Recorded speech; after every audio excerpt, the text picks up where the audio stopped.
Dear friends, मैं doctor पवन वासनीवाल आपका स्वागत करता हूं, वेलकम करता हूं। फ्रेंड्स, आज अपन अगेन एक medicinal come pharmacology point of view से एक बहुत अच्छा टॉपिक पढ़ने वाले हैं, जो है आपका एसाइक्लोवीर। एसाइक्लोवीर का सिंथेसिस से बात करेंगे। मींस एसाइक्लोवीर क्या होता है, एसाइक्लोवीर से रिलेटेड कौन कौन से क्वेश्चंस आते हैं जीपेट, फार्मासिस्ट, कॉम्पिटिटिव एग्जाम्स में, और जो यूनिवर्सिटी एग्जाम में क्वेश्चन आते हैं वो किस तरह का क्वेश्चन बनता है, और यहाँ पे चाहे मैं दूसरे कॉम्पिटिटिव एग्जाम्स की बात करूं वहां पे किस तरह का क्वेश्चन बनता है, ये सारी चीज अपन डिस्कस करने वाले हैं। डियर स्टूडेंट्स, ये इतना कॉम्प्लिकेटेड कैसे आया, ये आपको पूरा वीडियो देखने पे ही मिलेगा। मैं हर स्टेप समझाने वाला हूं, तो आप मेरे साथ बने रहे और इसको अच्छे से समझना, ताकि आपको ये पूरा का पूरा समझ में आए।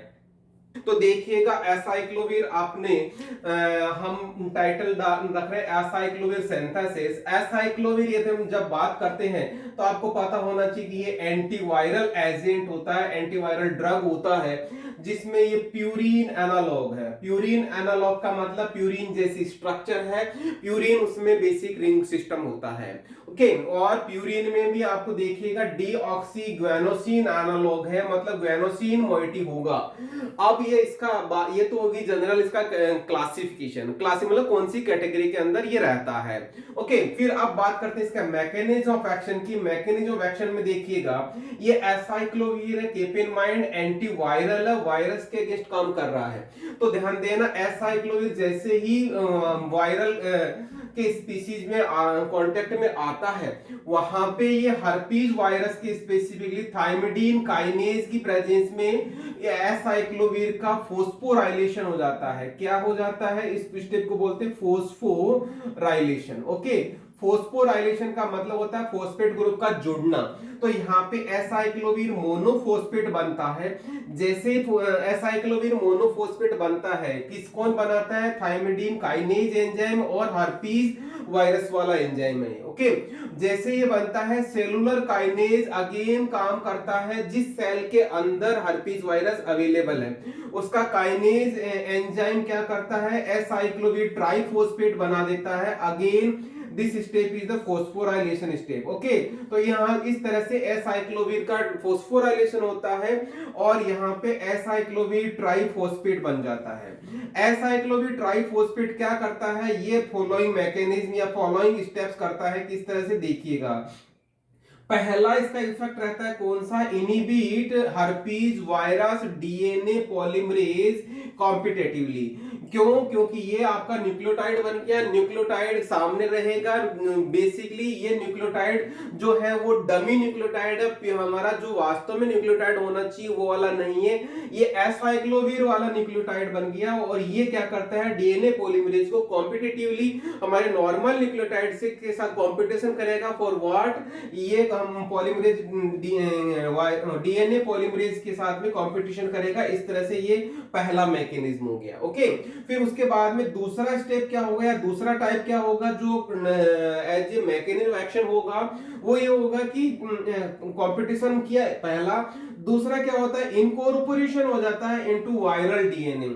जैसे ही वहां पे वायरल डीएनए के साथ इनकॉर्पोरेट हुआ, इनकॉर्पोरेट होने से क्या होगा, यह अगेन उस डी के साथ में जो डीएनए को दूसरा न्यूक्लियोटाइड आके जुड़ने वाला है, दूसरा न्यूक्लियोटाइड जुड़ेगा नहीं, क्योंकि एसाइक्लोवीर ट्राइफॉस्फेट जुड़ चुका। तो यहाँ पे इस तरह से इसका डीएनए की लेंथनिंग स्टॉप हो जाएगी, स्टॉप लेंथनिंग ऑफ डीएनए। जैसे डीएनए की लेंथनिंग स्टॉप होगी, विच रिजल्ट्स क्या होगा, इनिबिशन ऑफ डीएनए पॉलीमरेज। तो डीएनए पॉलीमरेज काम करना बंद होगा, और अगेन दैट इज इरिवर्सिबली, मतलब वहां पे डीएनए पॉलीमरेज ने काम करना बंद कर दिया इनडायरेक्टली और इरिवर्सिबली, क्योंकि ये अटैच हो चुका कौन, आपका एसाइक्लोवीर ट्राइफॉस्फेट, जो किसमें, डीएनए के पार्ट में। ओके, तो इस तरह से ये इसका मैकेनिज्म ऑफ एक्शन हो गया। शायद आपको समझ में आ गया होगा, बिल्कुल सिंपल सी बात है। उसके जैसा मुखोटा पहन के एसाइक्लोवीर ट्राइफॉस्फेट वहां जाके अटैच हो जाता है।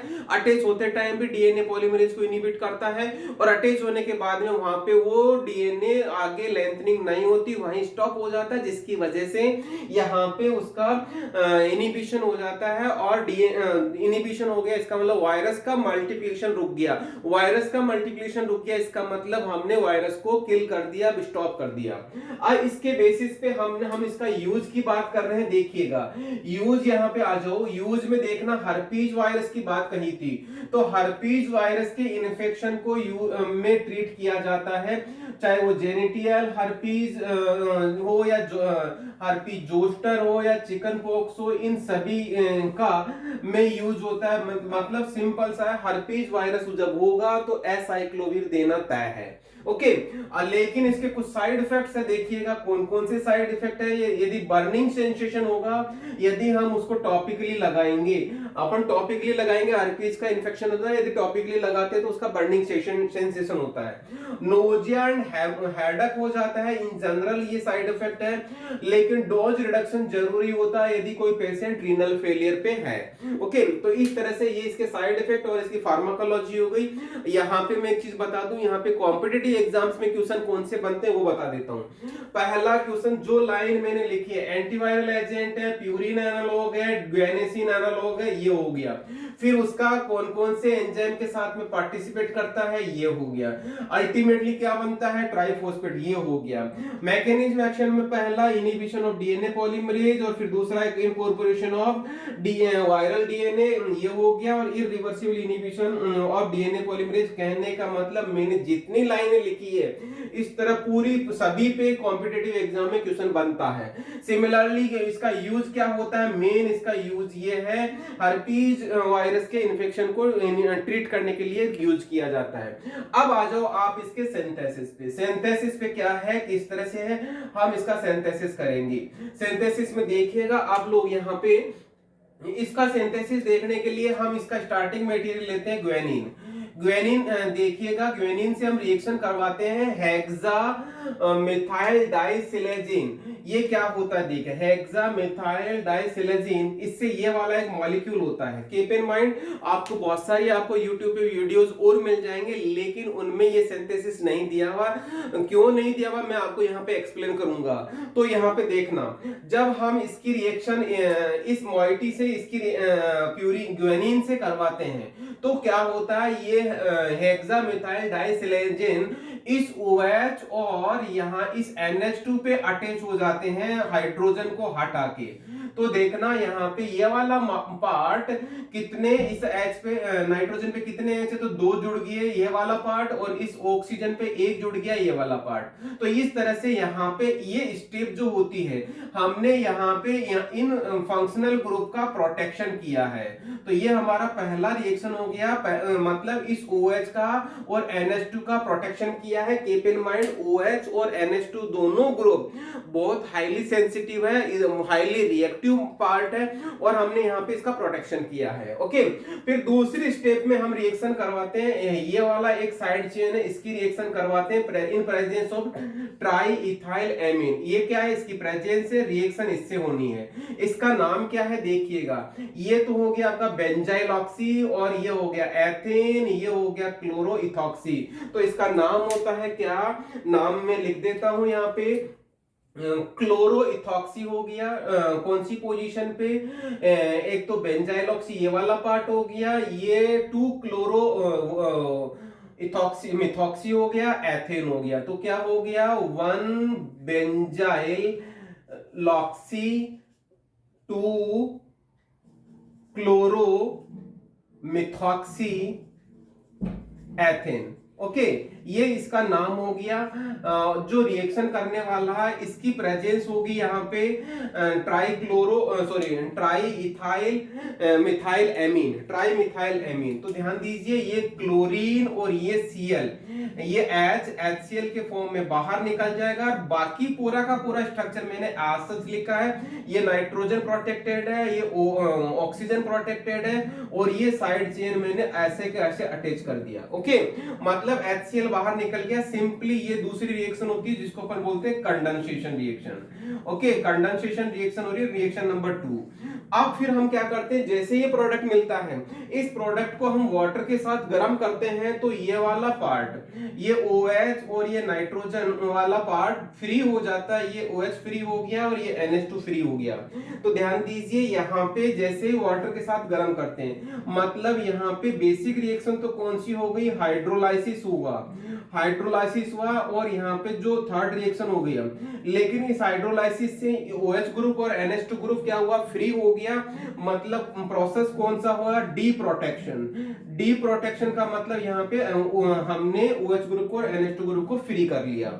ओके, फिर जैसे ये बनता है, हमें ये मिल गया, साइड चेन बनी हुई है, साइड चेन को हम अमोनिया और एथेनॉल की प्रेजेंस में हम गर्म करते हैं, ट्रीट करते हैं, तो ये बेंजाइल ऑक्सी पार्ट क्या होता है, बेंजोइक एसिड के फॉर्म में C6H5COOH के फॉर्म में बाहर निकल जाता है, और आपका ये OH यहाँ पे ये ऑक्सीजन OH में कन्वर्ट हो जाता है, और इस तरह से हमारा बन गया एसाइक्लोवीर। ठीक है, एसाइक्लोवीर में ध्यान दीजिएगा, यहाँ पे OH भी है इस पोजीशन पे, और इस पोजीशन पे NH2 भी है। ठीक है, ये दोनों क्योंकि ये दोनों के दोनों फ्री थे, तो इस तरह से हमारा ये एसाइक्लोवीर बन गया। तो यहाँ पे ध्यान दीजिएगा, बहुत सारी आपको वीडियोस में, बहुत सारी बुक्स में आपको क्या मिलेगा, सीधा ही इसकी रिएक्शन इससे करवाई है, डायरेक्टली ये बना दिया है। तो वो क्वेश्चंस या वो स्टेप्स सही नहीं है। क्यों, मैं बता रहा हूं आपको, लॉजिक बता रहा हूं। लॉजिक ये है कि NH2 और OH ज्यादा रिएक्टिव है, तो ये क्लोरोपोइटी ज्यादा यहाँ आके जुड़ेगा, ना कि इस जगह पे। हमें इसको प्रोटेक्ट करना ही पड़ेगा, और प्रोटेक्ट करवा के फिर रिएक्शन करवाई है हमने, रिएक्शन करवा के फिर हमने इसका हाइड्रोलिसिस करवाया है, और यहाँ फिर उसके बाद में हाइड्रोलिसिस। तो यहाँ पे जो फोर्थ रिएक्शन हुई है, ये भी आपकी हाइड्रोलिसिस ही होती है। ठीक है, ये आपकी हाइड्रोलिसिस ही होती है। तो दोबारा बता रहा हूं, इस सिंथेसिस को थोड़ा सा समझना। पहले हमने इस हाइड्रोक्सी ग्रुप को और NH2 ग्रुप को प्रोटेक्ट करना है, किससे, हेक्सामिथाइल डाइसिलेजीन को से। ये प्रोटेक्शन हुआ, प्रोटेक्शन के बाद में हमें बेंजाइल ऑक्सी डेरिवेटिव से रिएक्शन कराया मिथाइल पिरिडीन की प्रेजेंस में, तो ये हमारा ये अटैचमेंट हो गया। फिर हम सिंपल वाटर के साथ गर्म करेंगे तो साइड चेन दोनों प्रोटेक्शन हट जाएंगे, मतलब डी प्रोटेक्शन हो गया, OH और NH2 ग्रुप फ्री हो गया।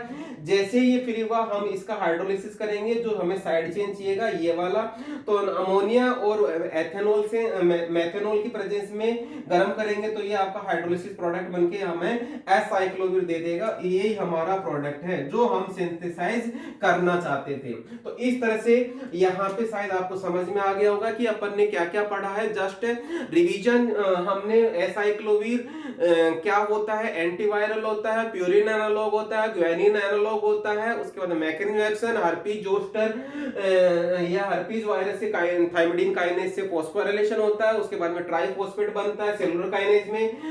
हर्पीज क्या करता है, ये ट्राइफॉस्फेट DNA पॉलीमरेज को इनहिबिट करता है, और इनकॉर्पोरेट होने से डीएनए का लेंथनिंग स्टॉप हो जाती है। ये इसका मैकेनिज्म है, डीएनए की लेंथनिंग स्टॉप हो गई, मतलब वायरस का मल्टीप्लिकेशन रुक गया, और यही हम चाहते हैं। उसके बाद में यहाँ पे यूज हो गया, जो कि जैसा कि अपन हर्पीज जोस्टर या हर्पीज जेनिटल हर्पीज कॉम्प्लेक्स को ट्रीट करने के काम आता है। साइड इफेक्ट में बर्निंग सेंसेशन टॉपिकल पे होगा, और हेडेक और नोजिया हो जाएगा उसका ओरली लेते हैं तब। ये आपका सिंथेसिस हो गया। पहले आपको इसको प्रोटेक्शन करना है, प्रोटेक्शन के बाद में इस पोजीशन पे इसका कंडेंसेशन करवाना है, फिर उसके बाद में डी प्रोटेक्शन करना, पहले वाटर के साथ में, फिर अमोनिया और मेथनॉल की वजह से डी प्रोटेक्शन करना, मतलब हाइड्रोलिसिस करना।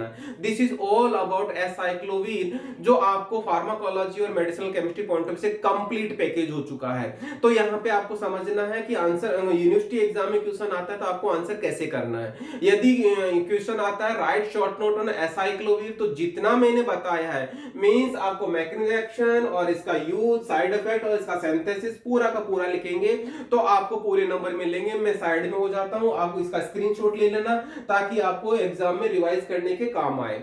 उसके बाद में यहाँ पे दूसरा क्वेश्चन बनता है फार्माकोलॉजी पॉइंट ऑफ व्यू से, मैकेनिज्म एक्शन और यूज। तो आपको फार्माकोलॉजी में आपको ये वाला पार्ट लिखना है। सिर्फ सिंथेसिस का क्वेश्चन आता है मेडिसिनल केमिस्ट्री में, तो right the synthesis of aciclovir, तो आपको ये पूरा सिंथेसिस लिखना है। तो इस तरह से आपको 3 क्वेश्चन बता दिए, सब डिस्क्रिप्टिव टाइप के क्वेश्चंस। ओके, तो फिर से मैं नया वीडियो लेके आऊंगा, लेकिन यहाँ पे एक चीज और बता दूं, यदि आपने अभी भी यहाँ पे नए हैं चैनल पे तो सब्सक्राइब कर लेना, बेल आइकन को इनेबल कर लेना, ताकि मैं जब भी नया वीडियो अपलोड करूं तो आपको इमीडिएटली अलर्ट मिल जाएगा और आपको वो पूरा का पूरा देखने को मिलेगा। That is free of cost. यदि आपने सीनियर्स और जूनियर्स और क्लासमेट सभी को यदि शेयर नहीं किया इस वीडियो को, तो जरूर शेयर कीजिएगा, क्योंकि हर सब्जेक्ट के यहाँ पे वीडियोज अपलोडेड है और आपको डिस्क्रिप्शन बॉक्स में इनकी प्लेलिस्ट मिल जाएगी। कौन सा सब्जेक्ट पढ़ना, उस सब्जेक्ट पे क्लिक करना और आप अपनी पूरी प्लेलिस्ट फ्री ऑफ कॉस्ट देख सकते हैं। Thank you once again.